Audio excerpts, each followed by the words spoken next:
So let's this my recording is acting funny, so I hope it's okay.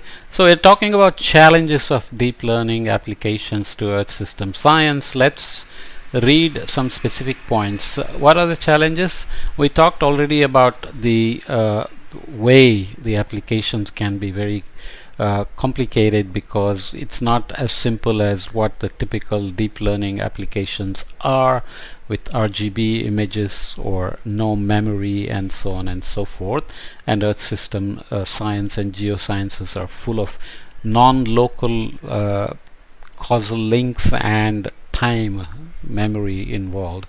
Interpretability, improving predictive accuracy is important but insufficient. Certainly, interpretability and understanding are crucial, including visualization of the results for analysis by humans. Interpretability has been identified as a potential weakness of deep neural networks, and achieving it is a current focus in deep learning.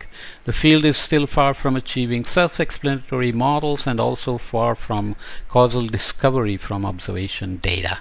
Yet, we should note that given their complexity, modern Earth system models are in practice often also not easily traceable back to their assumptions, limiting their interpretability too. So sometimes we have a fully non-linear model with all kind of emergent solutions possible, and you get something and then you have to interpret it. Then you resort to things called sensitivity studies, so you turn things off and try to see what happens to a particular result you are getting, and to track back to the originality, or not originality, track back to the origin of the pattern you are seeing, or the evolution of a particular unknown solution, or if something suddenly explodes, what is causing that. Physical consistency is always important. Deep learning models can fit observations very well, but predictions may be physically inconsistent or implausible owing to extrapolation or observational biases, for example. So it doesn't have any dynamics physics in it, so it just takes the data and does a so-called data-driven model, and it may produce hail in the middle of a desert without any circulation to support it, for example, just as a random example. Integration of domain knowledge and achievement of physical consistency by teaching models about the governing physical rules of the Earth system can provide very strong theoretical constraints on top of the observational ones. Thirdly, complex and uncertain data. Deep learning methods are needed to cope with complex statistics, multiple outputs, different noise sources, and high dimensional spaces. New network topologies that not only exploit local neighborhood or even at different scales, but also long range relationships, as we talked about before in teleconnections, are urgently needed, but the exact cause-effect relations between variables are not clear in advance and need to be discovered. Modeling uncertainties will be certainly an important aspect and will require concepts from Bayesian or probabilistic inference to be integrated, directly addressing such uncertainties. Limited labels. Deep learning methods are needed to learn from few labeled examples while exploiting the wealth of information in related unlabeled observations. These methods include unsupervised density modeling, feature extraction, semi-supervised learning, and domain adaptation. Well, complicated, but we saw this a little bit before. It's very technical. If you don't understand it, don't worry about it. Computational demand is easy to understand. There is a huge technical challenge regarding the high computational cost of current geoscience problems. An excellent example of how to address this is Google's Earth Engine, which allowed the solution of real problems from deforestation to lake monitoring, and is expected to follow up with deep learning applications in the future. So this article is a few years old. I have now podcasts before this on AI for forecasting, medium range forecasting, where I've used the Google Earth's paper on how they do it, and mainly in terms of how much faster and more accurate, more skillful they are compared to dynamic models. Doesn't mean dynamic models are going to go extinct anytime soon, but this approach here of integration with physical modeling is critical. Historically, physical modeling and machine learning have often been treated as two different fields with very different scientific paradigms, theory-driven versus data-driven. So you have first principles, Navier-Stokes equations, thermodynamics, energy balance, and mass balance, and so on, that you are using to do dynamical models, but AI, deep learning, etc. just jump into data and they don't need to know any of the physics behind them. Of course, that's what causes interpretability and other issues. Yet in fact these approaches are complementary, with physical approaches in principle being directly interpretable and offering the potential of extrapolation beyond observed conditions, whereas data-driven approaches are highly flexible in adapting to data and are amenable to finding unexpected patterns or surprises or emergent solutions. The synergy between the two approaches has been gaining attention, expressed in benchmarking initiatives and in concepts such as emergent constraints. This is now a new buzzword that gets used a lot. Here we argue that advances in machine learning and in observational and simulation capabilities within the earth sciences offer an opportunity to integrate simulation and data science approaches more intensively in multiple ways. From a systems modeling point of view, there are 5 points of potential synergies, which we will see in this figure now, in which the numbered circles correspond to the following numbered list. So let me show the numbered list first and then I will come back. So improving parameterizations, we'll come back and look at the figure in detail. Replacing physical sub-model with a machine learning model. So radiative transfer model is an example used, and it's a nice example in fact. Analysis of model observation mismatch. Here there's a cost function involved, which is not unusual. We do it for data simulation as well to blend the data smoothly, covariances and so on, and constraining the sub-models here as well. So ML, the third module, analysis model observation mismatches here as well. We'll come back to that. And the fifth one in this that we will look at is surrogate modeling or emulation. That needs some understanding, so I will read this in more detail. So what are we going to look at? We talked about figure 3. Figure 3 presents a system modeling view that seeks to integrate machine learning into a system model. As an alternative perspective, system knowledge can be integrated into a machine learning framework. This may include design of the network architecture, physical constraints in the cost function for optimization to look at the mismatch of model and data, or expansion of the training data set for undersampled domains, that is physically based data augmentation. For example, for instance, while usually a so-called cost function like ordinary least squares penalizes model data mismatch, it can be modified to also avoid physically implausible predictions for lake temperature modeling. So if you don't know what this means, don't worry about it. Basically, you define the difference between model and data, and you create something called a cost function, which needs to minimize the difference between the two, and that has ways of doing it, which is used very commonly in data simulation, as I said, with different approaches within data simulation. Here we are talking about deep learning and integrating physical and deep learning models to also go after the mismatch and reducing the cost function in terms of reducing the difference between model simulations and observations. As a byproduct, sorry, did I skip it? The integration of physics and machine learning models may not only achieve improved performance and generalizations, but perhaps more importantly, incorporates the consistency and credibility of the machine learning models.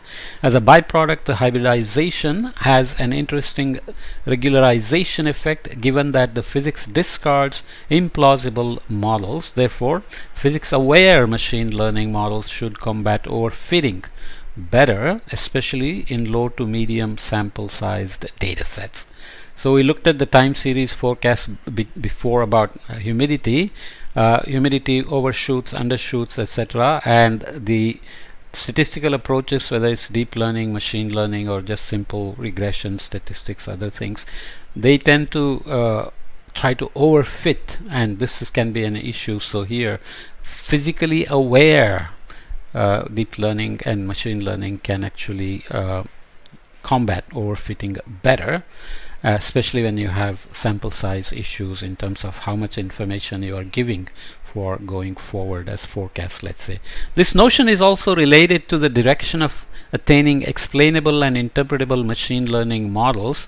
So explainable AI is given in this reference in 82, and to combining logic rules with deep learning neural networks.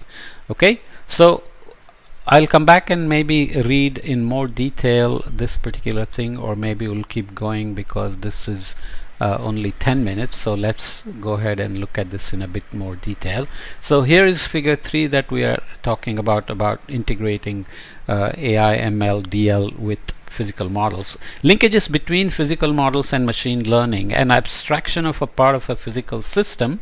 For example, an Earth system model is depicted here. So we're just schematically saying forcing and observations coming in, so that goes input as submodel here, and then from observations you are doing some kind of a parameterization at a meta model level 1, which gives you parameters for the model, which feeds into the submodel. So input coming from here, parameters from here, which gives you an output, and then you have to validate it against ground truthing.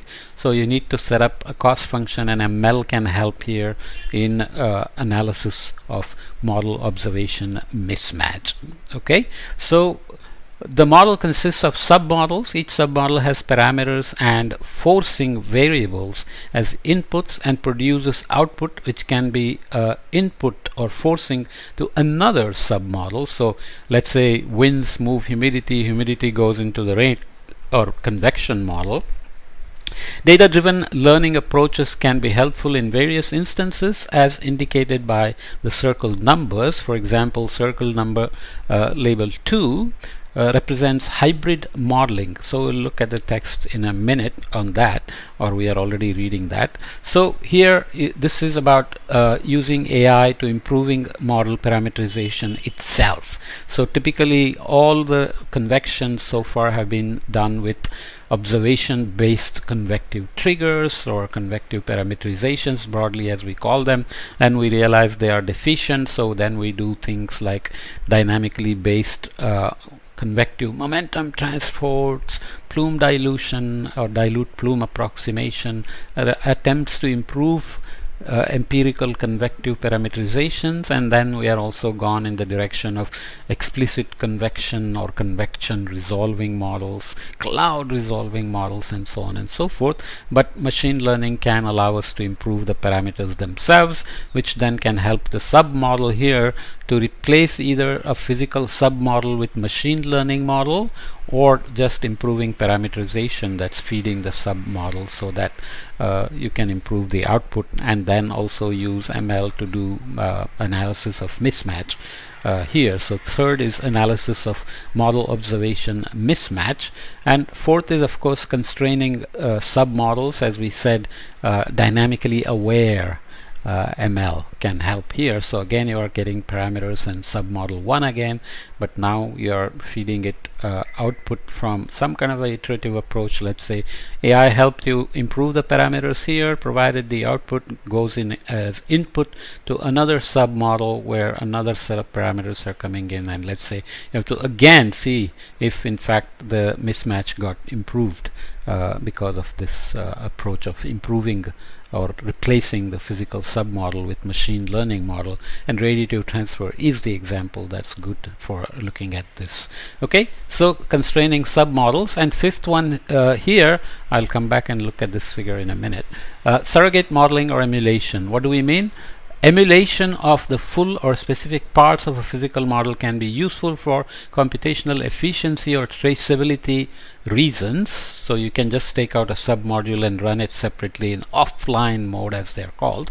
Machine learning emulators, once trained, can achieve simulations orders of magnitude faster than the original physical model without sacrificing much accuracy. Much is a kind of subjective word, right? What do you mean by much accuracy? How important can that be? You know, rain versus no rain is not much. It's not a small change in accuracy, right? This follows for fast sensitivity analysis, model parameter calibration, and derivation of confidence intervals for the estimates. For example, machine learning emulators are used to replace computationally expensive physics-based radiative transfer models of the interactions between radiation, vegetation, and atmosphere, which are critical for interpretation and assimilation of land surface remote sensing into models. Sounds like a lot of things, but basically dynamic consistency is used between radiation, vegetation, and atmosphere, evapotranspiration, and so on, to make sure that machine learning model emulator that is replacing this physical model and testing something is as accurately as possible representing the physical processes that you want to physically model but want to test it offline. Emulators are also used in dynamic modeling where states are evolving, for example in climate modeling, and more recently explored in vegetation dynamic models. We'll look at an example a little bit later. Further, given the complexity of physical models, emulation challenges are very good testbeds in which to explore the potential of machine learning and deep learning approaches to extrapolate outside the range of training conditions. Okay, so that's about integrating physical and machine learning models. It's getting a bit long, but let me go ahead and look at this because this is a supplementary figure that relates to the figure we just looked at, figure 3. So this is one end where you're just purely data driven, and here theoretical or hypothesis driven. You collect data, you analyze data, it points to a hypothesis, you formulate the hypothesis, you gather more data to test the hypothesis. The hypothesis tests positive, formulate a theory, and then you go forward with it, and you keep on collecting data. If any data contradicts the theory, then you have to go back to the drawing board and see what needs to be learned or changed. So this is a cycle of hypothesis generation and testing in complex systems involving process-based models and extraction of patterns from observations. Such patterns are only a surprise and constitute a puzzle if state-of-the-art theory and models do not predict them. So you may have already done something to come from this end, but then some surprise emerges when you do data-driven modeling, and then that has to be understood better. So machine learning allows to extract hidden and complex patterns which should be confronted with model patterns, which means models must emulate reality as seen in data-driven models which are not physics-based, right? So you have observed patterns here. They generate a hypothesis and explain in this case, and you have feedback with predicted patterns from the model's side, hypothesis-driven side. So they can be new and deductive. So you're just deducing from the data or something emerges out of it. And you want to test the new hypothesis by getting more data or building a model and so on. And hypothesis here from this side combines with existing knowledge to assemble principles of process knowledge or theory, and you implement a model and apply it in an experiment to produce predicted patterns which have to be confronted by observed patterns. Is there any surprise? So model data integration can happen, and then you look for any interesting puzzle that may emerge, which may again lead to generation of new hypothesis, essentially again saying that machine learning allows to extract hidden and complex patterns which should be confronted with modeled patterns. It's a bit wordy and descriptive, but I think you're getting a sense that essentially we have been doing a lot of statistical modeling and statistical predictions for monsoon, for example, which always failed miserably. Then you have dynamic models which are skillful, but sometimes they completely misfire. And then you have data-driven models now generating all sorts of excitement, but they can produce garbage sometimes, problems with interpretability and so on that we looked at before, right? So I won't go all the way back. So let's leave this here and come back and look at what we can do with interpretation of hybrid modeling as deepening a deep learning architecture. So we'll talk actively about integration of physical and machine learning models. Okay.